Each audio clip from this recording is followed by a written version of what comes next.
ठीक 4 घंटे बाद देश में तीसरी बार प्रधानमंत्री के तौर पर नरेंद्र मोदी शपथ लेने वाले हैं और 62 साल पहले जो पंडित जवाहरलाल नेहरू ने लगातार 3 बार प्रधानमंत्री बनने का रिकॉर्ड बनाया था, उसकी बराबरी करने जा रहे हैं। अब ऐसे में देश भर में चर्चा ये है कि मोदी का मंत्रिमंडल कैसा होगा। और वहीं बात राजस्थान की जाए तो राजस्थान के 14 सांसदों में से 4 नाम निकलकर सामने आए हैं। गजेंद्र सिंह शेखावत, भूपेंद्र यादव, अर्जुन राम मेघवाल और एक नाम है भागीरथ जी चौधरी जो अजमेर से सांसद है। सर, बहुत बहुत बधाई आपको जीतने की भी और कैबिनेट में शामिल होने की। बहुत बहुत धन्यवाद। अभी प्रधानमंत्री से मिलकर आए हैं, क्या बातचीत हुई, किस तरीके से जिम्मा आपको मिलने वाला है? देखिए, आपको पता है कि हमारे देश के प्रधानमंत्री और दुनिया के सबसे लोकप्रिय नेता प्रधानमंत्री नरेंद्र भाई मोदी जी, जिन्होंने 2014 में पहला दायित्व संभालते हुए उन्होंने कहा मैं प्रधानमंत्री नहीं, मैं प्रधान सेवक हूँ।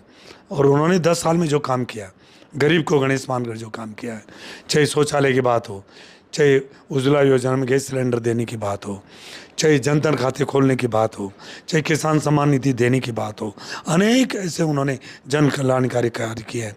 उससे पहले हमारे देश की क्या स्थिति थी दुनिया में, हमारे देश का कहीं कोई ये कहते थे ये सफ़ेरों का देश है, ये तो यहाँ गरीबों का देश है। परंतु आज हमारा देश तेज़ी से विकास की दृष्टि से जो तरक्की की है, 10 साल के अंदर जो 2014 के पहले आर्थिक रूप से 11वें पायदान पे था, आज 5वें पायदान पे है। और आज जो तीसरी बार फिर प्रधानमंत्री मोदी जी जो प्रधानमंत्री के रूप में जो शपथ लेंगे, उसके बाद जल्दी से हमारा देश आर्थिक रूप से तीसरे नंबर पर आएगा और ये देश विकसित राष्ट्र बनेगा। मैं सौभाग्यशाली हूँ कि मुझे प्रधानमंत्री जी जो दुनिया के लोकप्रिय नेता है, उसकी टीम का एक छोटा सा हिस्सा मुझ पर विश्वास करके और उन्होंने मेरे को दायित्व दिया है और मेरा चयन किया। मैं उसके लिए प्रधानमंत्री जी का और पूरे नेतृत्व का मैं आभार व्यक्त करता हूँ। सर, क्या विभाग कौन सा भागीरथ चौधरी को मिलने वाला, किस तरीके से राजस्थान के लोगों की और पूरे देश के लोगों की सेवा करने में आप भागीदारी निभाएंगे? देखिए, मैंने कहा ना, मोदी जी ने 10 साल में गरीब को गणेश मानकर जो काम किया है, उसी आधार पर, और आपको पता है भारतीय जनता पार्टी या ये एनडीए है जो हमेशा गरीब को गणेश मानकर काम करती है। और बाकी दूसरी पार्टियां तो कोई परिवार की पार्टी है, कोई व्यक्ति की पार्टी है, कोई माँ बेटा बेटी की पार्टी है। भारतीय जनता पार्टी जो कार्यकर्ताओं की पार्टी है।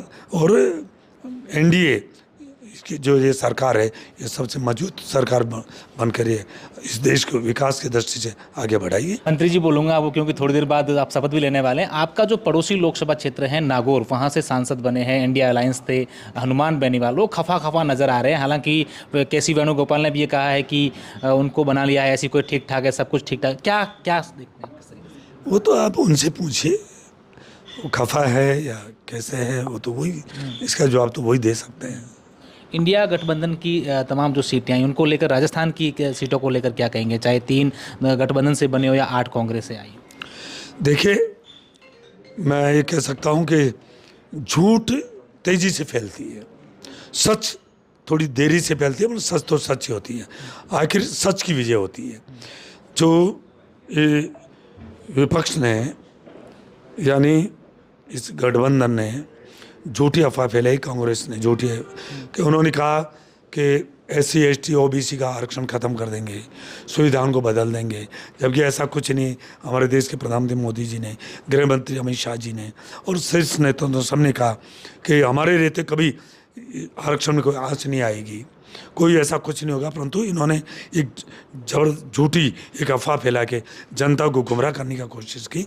इसकी वजह से हम मानते हैं कि 2014 और 2019 में 25 की 25 सीट आई थी। अब की बार हम वास्तव में हमारे आशा के अनुरूप नहीं आई है, परंतु ये झूठ भ्रमित कर और इस तरह का इन्होंने कर लिया। पर सच की, आखिर सच की विजय होती है। और मैं कह सकता हूँ कि आने वाले दिनों में राजस्थान में भारतीय जनता पार्टी मजबूती से उभर के आएगी। बीजेपी के सांसद जो राजकुमार रोत है, उन्होंने एक बयान दिया है कि मैं हिंदू नहीं हूँ, इस प्रकार का उन्होंने बयान दिया। किस तरीके से आप लोग देखते हैं उसको? देखिए, मेरे को जानकारी नहीं है ये, इस प्रकार का बयान इस समय देना क्या समझते हैं आप उनसे पूछिए इस बारे में। मैं गोविंद सिंह डोटासरा राजस्थान में जो इंडिया गठबंधन की 11 सीट है, उसके बाद से लगातार फॉर्म में देख रहे हैं कि हमने मौर्या बुलवा दिया, तमाम प्रकार के बयान आ रहे हैं।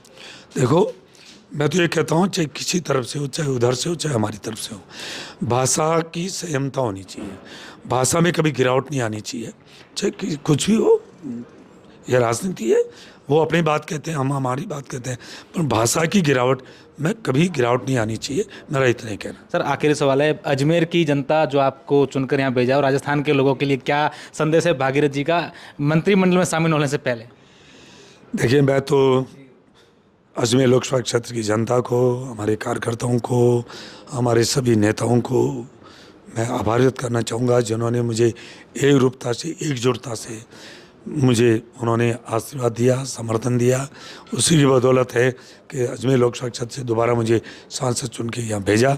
और सबसे पहले तो मैं शीर्ष नेतृत्व को आशीर्वाद दे, मैं उनका आभार व्यक्त करना चाहूँगा कि उन्होंने मुझ पर भरोसा किया और दोबारा मुझे टिकट दिया और जनता ने मुझे आशीर्वाद देके यहाँ भेजाया।